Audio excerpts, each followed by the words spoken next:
Just let me have a toffee first. Don't do that. Fucking dog.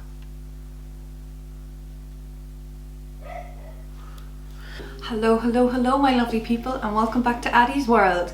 My name is Aodain. If you've been here before, thank you so much for coming back. If not, stay a while, have a cup of tea, relax. Stay to the end of the video and see what you think. We have a good time here on this channel. I swear, I don't just drink tea, but I do drink it a lot. Okay guys, so today I had planned to do the Raw Beauty Christie palette, but for some unknown reason, it was in Ireland on the 2nd of January and didn't update till yesterday, and all of a sudden it's been held in customs in Brazil. So I'm just not having any luck with posts these days. But I will keep this intro quick, snappy, and not blabber on like I used to. If you've seen by the title, it's been a year since I was diagnosed with cervical cancer, and today is going to be a get ready and my story. So I will stop blabbering and we'll jump on in.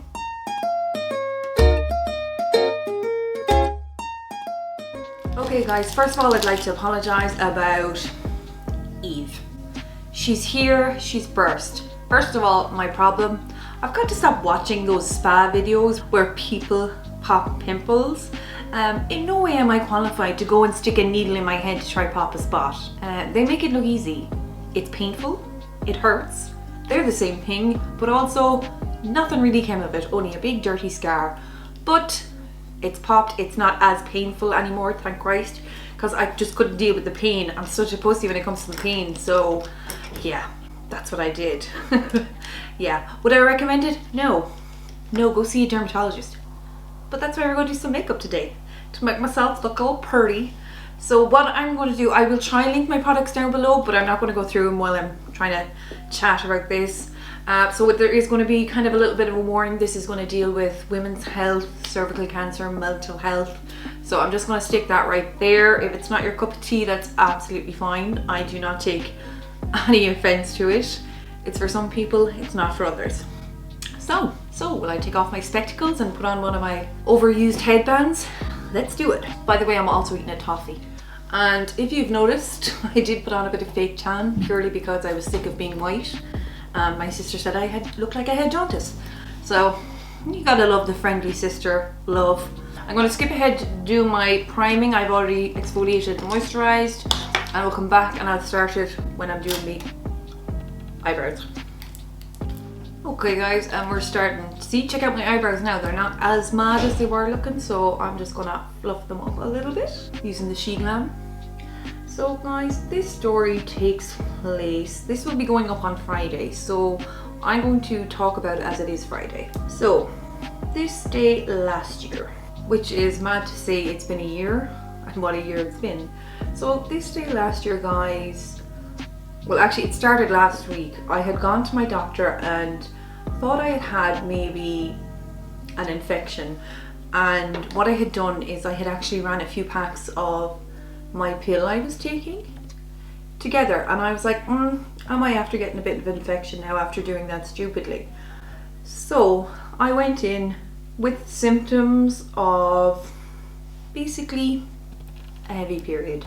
There was discharge and smell, and I'm sorry if that's disgusting to people. So I had gone in, and the doctor I had saw was, okay, I'll give you some antibiotics, we'll try to clear it up, that's no problem. But she also noticed I had never been for a smear test because I was a big girl's blouse about it. I didn't want to.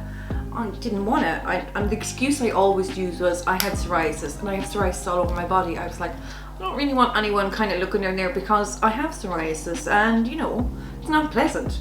Even though they see everything and anything every day, so it wasn't really an excuse I could hold on to for much longer. So my GP gave me my weeks of antibiotics, and she said, tough shit. I used to work in the pharmacy there, so she was like, tough shit Aodain, I am making you a smear appointment for next week, which would be Friday, with a different doctor. And I usually go between two doctors. I've had some health issues, so I usually go between two doctors, and they're both the nicest women in the world. Don't worry, we'll clean those up. So she had made me the appointment for Friday, and I went into my doctor And I couldn't have got any luckier, because she herself had actually done years ago a special course, a special degree in gynecology. So things happen for a reason. I was meant to not have the smear that week. Not that the other doctor wouldn't have caught it, but I was meant to see this woman. So I was having it, and she was doing the smear, and she's like, Aodain, there's something not right. She goes, I'm not happy about this. I want you to go up to the hospital now. Because she was saying there's a lot of blood and everything like that. And I was like, oh no. In the midst of this, my car had broken down. And I was like, oh no, I have had a courtesy car and I have to go up to collect it. And she was like, I knew she was serious when she said to me, do you want me to drive you up to collect your car and I'll bring you back to the hospital? And I was like, huh? I was like, no, fine. And I had been working full time. Well, not full time, I'd been working part time, and it was Christmas period. I worked in a pharmacy, I'm a pharmacist, so me being tired at this time of the year is nothing, I didn't think anything of it. And she was like, how have you been working? And I was like, fine. And she goes, you're not tired? You're not in pain? I'm thinking, I was like, no, nothing. And that was, so I went and collected my car, and I phoned my mum, and I was supposed to work that following Saturday, and I phoned the girl I work with, and she was like, right, okay, I'll try get somebody in for tomorrow, don't worry about it if you have to go to A&E. And she did, fair play to her, she really did. She came through, she got someone to cover me that Saturday, and that was fine. So ended up in A&E that Friday afternoon, and there was a collision, there was a crash, and there was an A&E, and it was jammed. It was completely jammed. And we were there, my mum came over, and my aunt, who, bless her, she's the best in the world, came over and brought a charger with her because my phone was about to die, because I didn't expect I was going anywhere. So yeah, we waited there. I went up in the afternoon, and I had gone in, you know, they go to you triage and you go back out, you get a cannula in your arm, which I hate so much, because even though they're made of plastic, I still feel like they're a needle. So mom was like, don't touch my arm, please don't touch my arm. And yeah, we waited. At 8 o'clock that night, I said to my mom, I was like, you know what, it's so busy here, I will give it till 8:30. If they don't manage to call me in by then, I'll come back in the morning. It doesn't matter, it's just way too busy. I was sitting there for 6-7 hours at that stage, and I was like, fine. So my mom had to deal with me, and she was like, you know what, leave it till 8:30. And I was like, fine. I was getting pure thick, I was hungry, I was tired, I was frustrated, I was scared, and I said, fine. And it came to 8:30, and I shit you not, I was good to go. And the little woman came out and was like, Aodain? I was like, yeah. She was like, I've got a letter, you have to go up to gynecology. Now, this is 8:30 on a Friday evening, so I was like, really? Up there? But they had screaming babies coming? So that was eventually it, and I eventually went to somebody up there. And she did exactly what the doctor did some tests, did some everything. That was fine. And again, she said the exact same thing. She was like, there's something not right on your cervix. And I was like, all right, okay. Never thinking, do you ever think? And she said to me, I had worked, she actually said, she was a female doctor, and she said, I've worked in the Grwm, which is a major kind of hospital for women and children and giving birth in Ireland. And she's like, I have worked there, I've done a rotation. She goes, I can tell you there's something not right there. It feels like there could be nodules or something on your cervix. Again, I was like, all right, okay, can I go home now? And she's like, yeah. So she goes, I will try and make an appointment for you to go up there to have a biopsy. Oh, I just spilled tea. To have a biopsy. And I was like, grand, no problem. So thinking it would be weeks. Corona was just kicking off. There was mumblings of the coronavirus and everything kicking off. So I was none the wiser, and I was again to work. The woman I was working with in work, working kind of against because she was doing part-time and I was doing part-time, she had actually broken her arm. And I was like, it's no problem, I'll do the week for you. Not realizing how quickly my appointment to go to the Grwm would come. And that following Wednesday, so the Friday I'd gone into the hospital, on the Wednesday I had an appointment up there to get a biopsy. On that day I went in, my parents came up with me because I'm a good driver, but I am shit in towns, and this was in Dublin City, and the last time I tried to drive in Dublin City for an appointment, I left an hour earlier for my appointment and still missed it, and ended up just trying to find my way home to where I live in the Midlands and completely missed it. So I don't really drive in Dublin City. So my parents came up with me and I got it done, and it was a male doctor and he was really, really nice, and there was a female nurse in with him and she was so lovely as well. And then when that was over, they brought in another woman who was an oncologist specialist, and I still was like, is it time to go home yet? And the guy's apologising for the dog barking. He just doesn't like to be left alone. But then this nurse came in, and the kind of doctor, the man and the woman, they both said, do you want your parents to come in? And I was like, no, it's fine, don't worry about it. They were like, no, do you want your parents to come in? And I was like, no, it's fine, I don't want them to come in. It's just tell me what you have to do, tell me where I have to go next. Unbeknownst to myself, I didn't even think, anything was that wrong. And they said, right, we've taken the biopsy, it could be cancer. So it will be 7 to 10 working days before you'll get your result. And yeah, we'll work from there. And I was like, okay, right. When I came out, I remember it being a bitter cold day, and my parents were kind of looking at me, and I was like, they were like, oh, what they say? I was like, oh, nothing, let's go out to the car. And they were just like, something's not right. So I went out to the front of the hospital, and they just came out, and I just burst into tears. I was like, they think it could be cancer. And I think that shook me that day more than anything, because it wasn't something I expected. Like, again, I went in with purely thinking this was going to be a bacterial infection. So along came the long wait of the 10 days, and I remember texting my friend Amanda, and Amanda had always been given out to me about smear tests, about getting it. She's such an advocate for it, and now I know and see why. So that was that Wednesday. Then, and in the meantime, he was going to set up scans for me, MRI scans and stuff like this. So in the meantime, there was different scans set up, and again, me not thinking it was that serious. And one Monday in work, I had missed a call, and it was radiology, and she was like, oh, we need you to come in for a scan, we can organise one for a Wednesday. And I was like, I'm working. And she kind of lit on me. She kind of gave out to me, she goes, Aodain, you need to take this a bit more serious than you're taking it. And I was like, take what? I don't have any results. And she kind of made me feel bad, and I was like, I've agreed to work, I've committed to work, like I can't just not, like, this was just, I can't drop everything. The woman I was working against was sick, was out as well, and my boss was required in other shops that he owned. So yeah, it was just, she scared the living shit out of me. And what I managed to do is ring radiology myself and remake the appointment for a day I had off. It was fine. Still hadn't heard anything from the biopsy. And then I got fed up, and so did my friend Amanda. Amanda was like, fucking ring them, because this is driving me nuts, not knowing.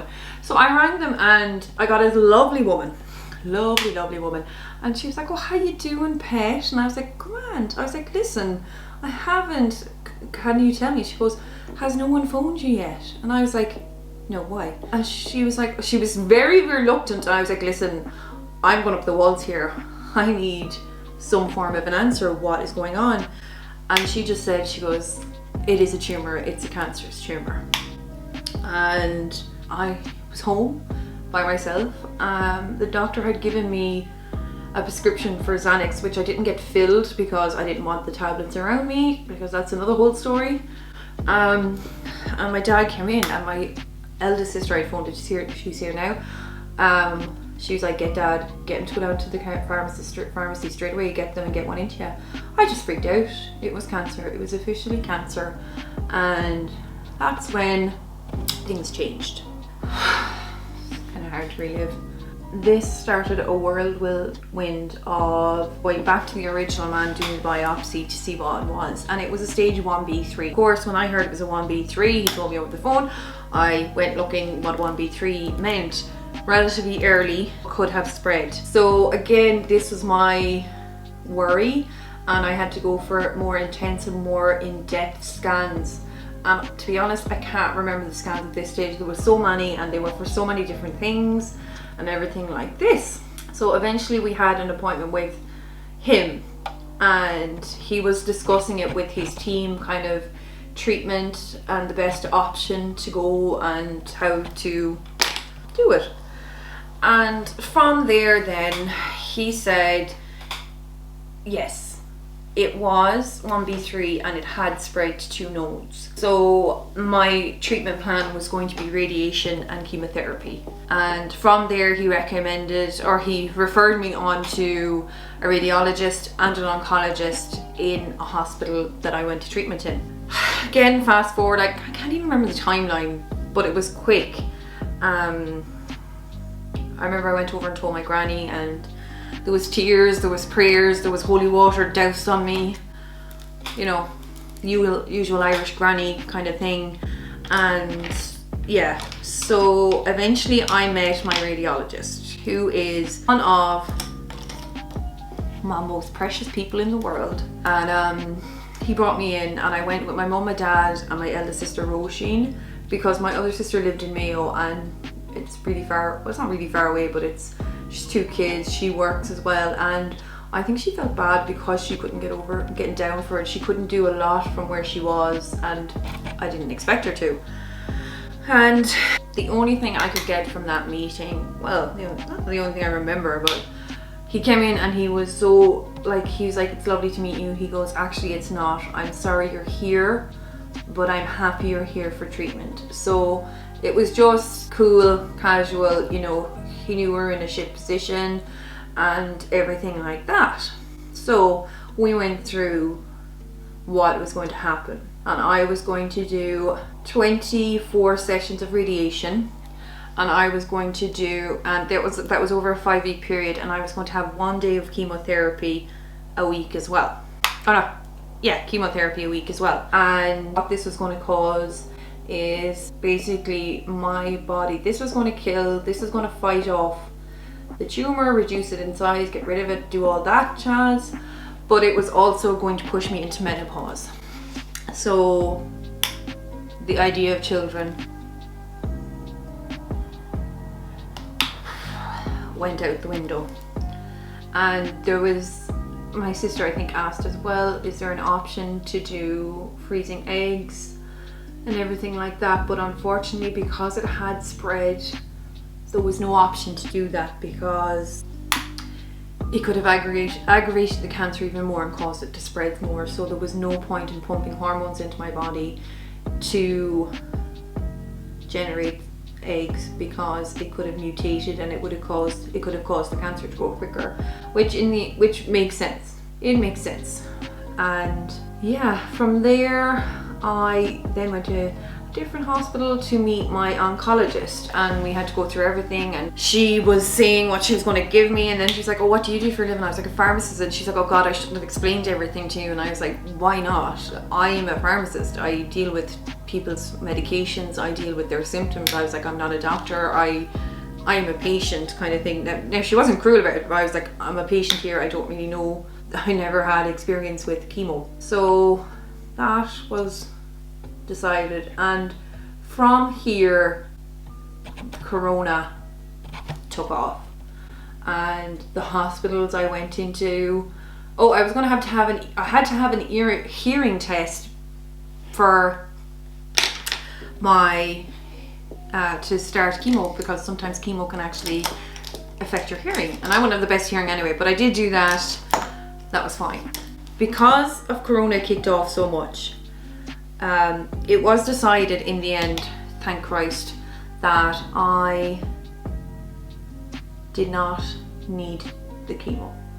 It wasn't going to, it was just an extra precaution to kill off any excess cells or just to help with it. But what I was then going to get then was internal radiation, which is called brachytherapy. And they were basically, I'll let you look it up yourselves, but it basically puts you kind of asleep. You get an epidural, they connect, basically, it's like, to me, I always said it was like jump starting a car. You get electrodes connected into your cervix, they're implanted, and then they are connected to an external kind of machine, and the rods are connected to an external machine and they turn it on, and basically it's like an extra form of radiation but more concentrated on the nodes and the site where it's at.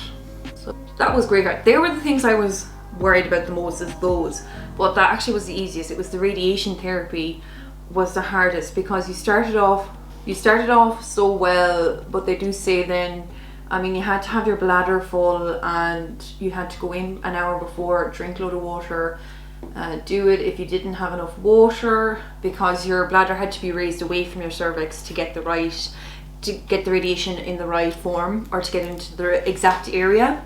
So yeah, that was fun. And yeah, that by the end of it, like, my bladder and bowels were just shot to hell. Not damaged in any which way, but you're so conscious that you have to do this. And I was glad the brachytherapy was one of the easiest things, because you're mostly out for it. You go in the morning, it's a day procedure, you get kitted out, and yeah, you're just, it's nice. It's not nice, but it's probably the easiest part of it to do, because you're basically out for it. And there's always 4 people in a room at a time, and you have nurses there, and they take such good care of you, and they were probably the best people. But in the midst of it, going for it for every day, like, Corona was changing so much that you had to go into the hospital, you had to be seen in triage before you could go through to your department where you got your radiation. So it was tough.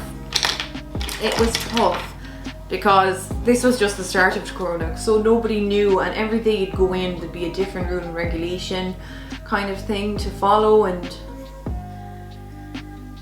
sign in and do all these different things. And it was sad. It was sad, because there was people who were very, very sick. I was lucky. I was able to drive, obviously not the days when I had brachytherapy, but I was able to drive myself in. So I actually stayed with my sister, who's here in Dublin. She lived about 15 minutes drive away. So I ended up staying in her house for about a month, which was the best thing ever. It was so easy, I could drive myself, and she was working from home, and so was her fiance, so they weren't integrating, like, everyone was being safe, and it was really ideal at that stage. And I just went and did it by myself, and obviously my family's in contact with me every day, but they couldn't be there, and I think that's affected them the most, because my mum's like, oh, she did it all by herself. Not really. When you're in that situation, you just keep going, because there's always something to do. There is radiation 5 days a week. There was one week there was a bank holiday in the middle of it, so I had to get radiation twice in the one day. And you know, you don't stop to think of how it's hard or how it's something. You literally just do. And yeah, you just do it. And eventually I got through it, and I started my treatment on the 19th of March and finished on the 7th of May. And that was all my radiation. And then I was supposed to get 4 brachytherapies, the internal, but I only needed 3. So yeah, between everything and bank holidays and everything, it was the 7th of May, and I eventually got home, and it was just a complete waiting game. There was nothing I could do, because you had to wait 3 months to see if the treatment had worked. Like, they would have a good view when they went in for the brachytherapy, see if anything had shrunk and stuff like that. And my consultant was so good. He was like, I remember being out of it one day for my second brachytherapy, and because they give you a tablet to take, and it's a fairly strong one, but then they kind of give you an epidural that kind of knocks you out, and you had to kind of relax. And I'll never forget, they were putting the injection in my hand, and my oncologist was like, or not my oncologist, my radiologist was like, looking great in there, Aodain, it's looking great. And I was like, nah. So again, he was fantastic all the way through it. And yeah, so the only thing I will say was a bit shitty is I pretty much started menopause straight away. Like sweats started, yeah. So I knew, again, I had been warned that I was not ever going to have children after this. So, sorry, I'm just looking for a brush. Yeah, it started pretty quickly from there on out. And eventually when I went back at my 3 month, and I had a scan in between that and my 3 month, and he said everything looked clear, and they gave me medication because they really have to wait, because to go into menopause you have to actually not have a period for a year. Technically I was pre-menopausal, and yeah, that was fun. It's fun to go through menopause at 34, so we eventually got that under control. And my first appointment after the 3 months was seeing him on the 19th of August. And yeah, I had seen him on the 19th of August, and I'd had the scan the few days before, and he hadn't got the results back. So, but he did phone me later on in the week, and he said it was clear. Everything was clear. And I still kind of have a hard time with this, kind of dealing with how lucky I got. And I know everything happens for a reason and stuff like that, but it's just, I have had patients myself who have come in and have battled so hard and have been, you know, and I said this to my doctor recently. She rang me actually just for, not for the chats, but just to see how I was. And I said, I feel guilty, you know, people go through hardships, and she's like, Aodain, you've gone through your own hardships. And I was like, I know, but when you see people so sick, I kind of feel like I got away with it. And even though I was sick at the time and my energy levels are still not anything what they used to be, this is why I'm starting to walk again. Like I hadn't even exercised in nearly 9 months. I hadn't done anything. So I'm kind of conscious of to start walking, because yeah, just energy levels. And thank God I've had 2 appointments since then, because I'll have to go back every 3 years to him, or every 3 months for 2 years to him. Then it goes to 6 months for I don't know how long, and gradually it gets in. So yeah, that is how it all happened. And it just, I just think of myself so lucky, because I had an easy-ish enough time with it. I mean, the treatment not killed me, the treatment damaged, kind of, not damaged anything in my body, but like, I was so tired, I was so weak, I was like having constant cramps, because that's where you're getting radiation, is onto that area. So you're kind of not losing control of your bladder or bowels or anything like that, but like I would have cramps and everything, and it was just, it's so difficult from that point of view. But we got there, and thankfully I'm on this side of it. But it was just something, again, there was a doctor I follow on Instagram as well, and she actually had it the year before, and she had to get surgery.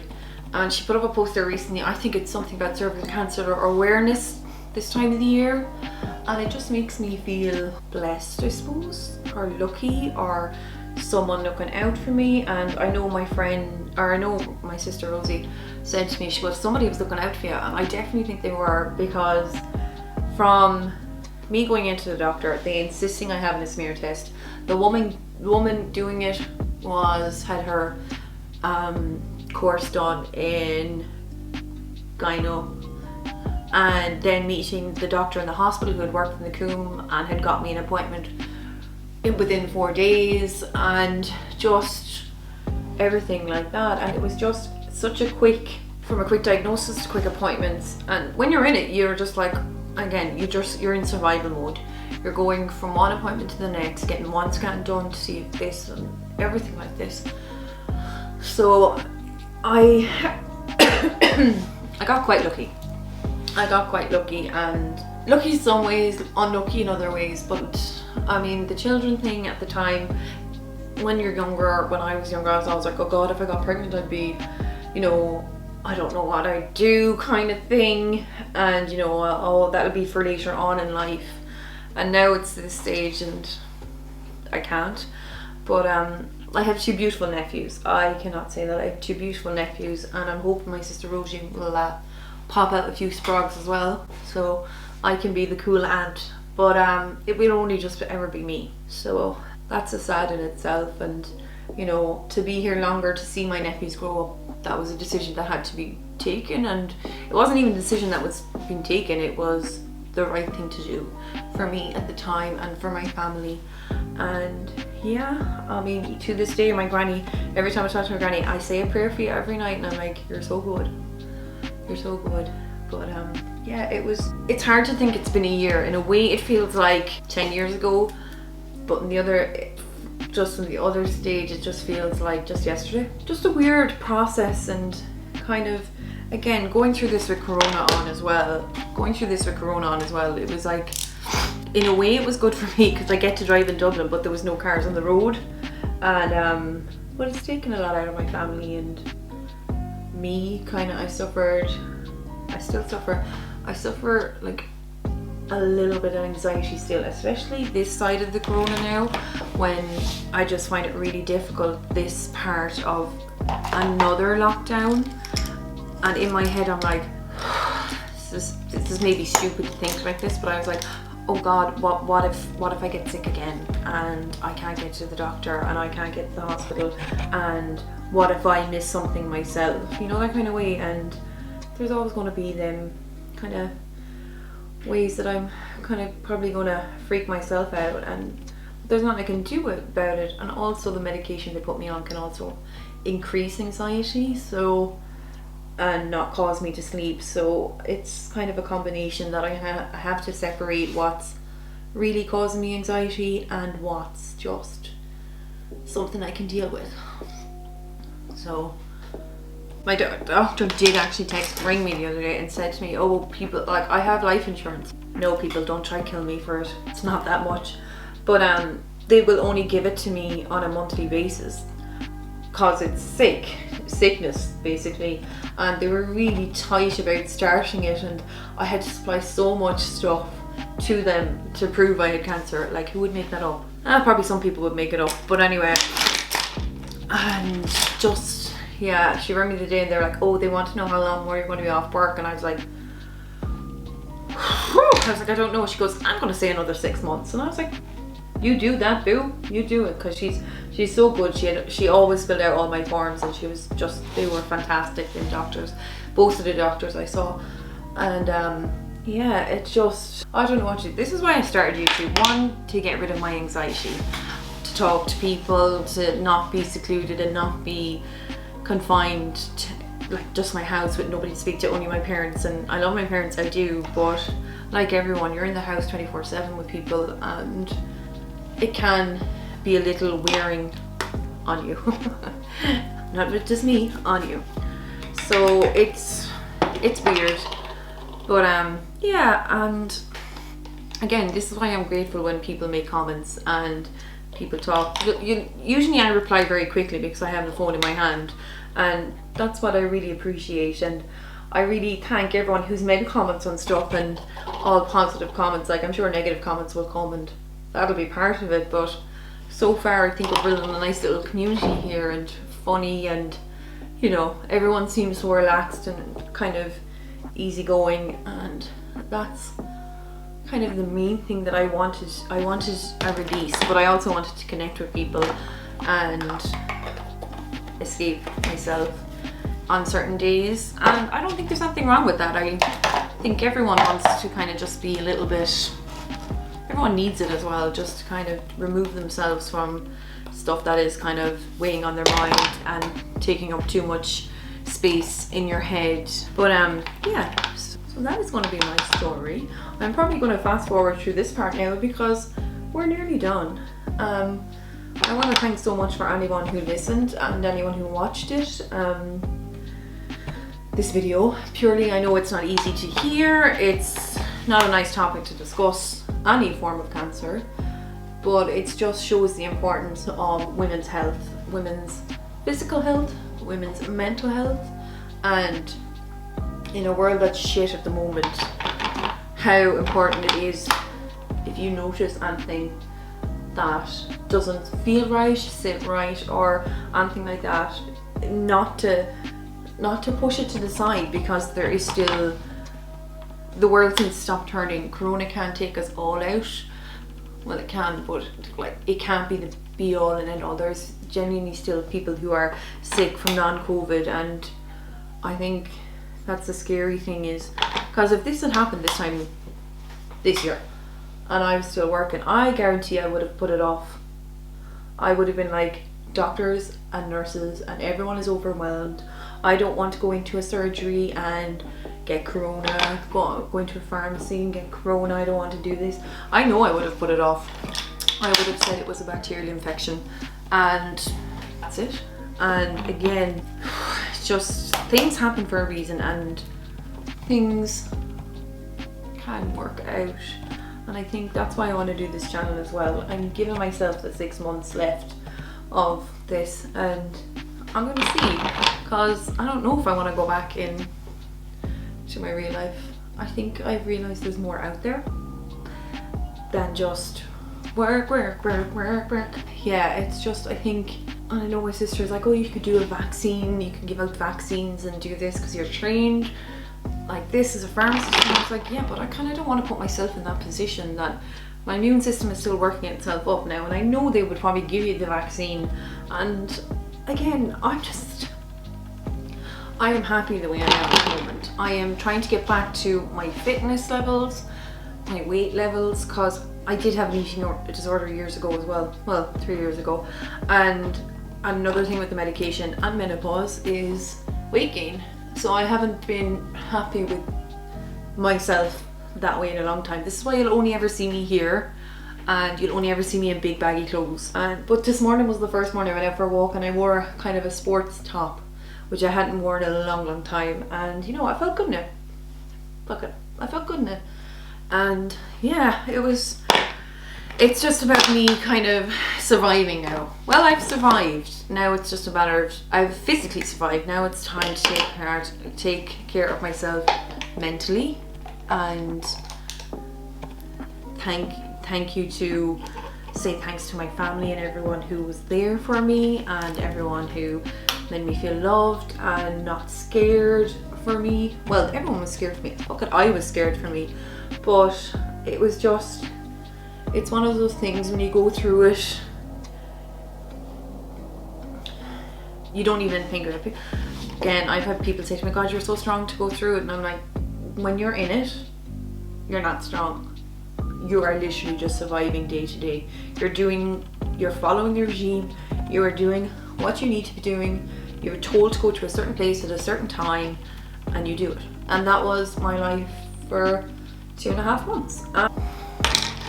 Again, this probably looks like shit because I can't see it, but this is me just plain in makeup. Again, I'm sure for a lot of people it's just a distraction, and I like a distraction. I really want this channel to go well because I'm really enjoying it. And again, that's down to you guys, because you've been so friendly, and I mean, I don't know how half you found it, but like, I'm so glad you did, because like, even interacting and trying to get better and trying different things. Oh, there's one of them gone down. Trying different things to me is exciting. So, well, it's exciting on the outside. Inside I'm like, oh, please love me, don't be mean. So yeah, but it's been an adventure, and I want to keep that adventure going as long as I can, because there will be a time I probably will have to go back to work, but mentally, physically, I ain't there, and I'm not going to rush it either. Like I have the rest of my life. Touch wood, all going well. I have my life back now, and happening at 34 is a big hit. Like it's so hard to put on mascara on top, because I'm like, yeah, having this happen at 34, it's shit. And the implication it has on my life is shit, yes. But I am here. I am here for my sisters. I am here for my sister's upcoming wedding. I am here for my 2 beautiful nephews, even though I haven't seen them in ages. But I'm here for them, and I can watch them grow up. And right, guys, I'm gonna throw on a lip and I'll let my hair down. Okay guys, so this is the finished look. I hope you like it. Thank you so much for listening to that story today. If it was too hard to listen to and you couldn't, that's okay too. I just really hope by opening up I can get a better relationship with you guys, because I know I joke around, and Trista said, oh, you know, you're funny, you make everyone laugh, or I've laughed at every video, and I do try that because I look for the same things in YouTubers that you do. I look for the comedy, but I also like the serious side and getting to know someone a bit better, and this was my way of opening up to you guys to try and, I don't know, build better friendships and relationships. That sounds a bit airy-fairy, but just to be comfortable, and feel free to ask any questions down below. I will answer them to the best of if I can. And I just want to say thank you so much if you've lasted this far.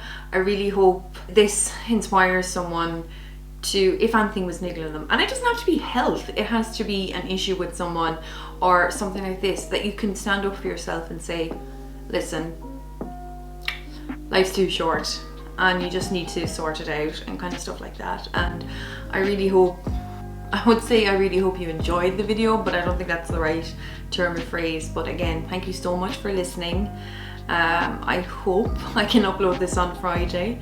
When I upload it, the day I upload it will be the day I ended up in hospital with this. So it was the start of my journey. And again, I love you so much. Stay cool, stay calm, stay collected. Wear a goddamn mask. And I love you, and I'll see you in the next one. Bye.